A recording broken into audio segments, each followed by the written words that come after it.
జై బీజేపీ, జై తెలంగాణ.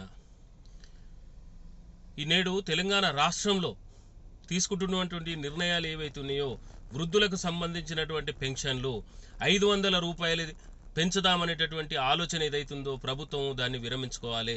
తక్షణమే 4000 పెన్షన్ను అమలు చేయాల్సినటువంటి అవసరం ఉన్నది. అదేవిధంగా వికలాంగులకు 6000, అదేవిధంగా విడో పెన్షన్లు, కొత్త పెన్షన్లు ఏవి కూడా ఇవ్వడం లేదు. దయచేసి రాష్ట్ర ప్రభుత్వం 500 పెంచేటటువంటి విధానాన్ని వెంటనే విరమించుకొని పూర్తి పెన్షన్ను అమలు చేయాలి. ఎందుకంటే ఆనాడు మాట ఇచ్చి ఓట్లు వేయించుకొని ప్రభుత్వంలోకి వచ్చినటువంటి మీరు 2.5 సంవత్సరాలు గడిచిన తర్వాత 500 పెన్షన్ ఇస్తామని, మరి పూర్తి పెన్షన్ ఇంకెంత కాలానికి ఇస్తారు? మరి ఇది మోసం చేయడం కదా? ఆ వృద్ధులను, ఆ వికలాంగులను, ఆ అమ్మలను, వెడో పెన్షన్దారులని మరి తెలంగాణ రాష్ట్రంలో మీరు ఈ విధంగా మోసం చేయడం ఎంతవరకు ధర్మం?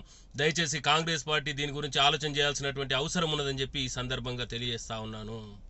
జై తెలంగాణ.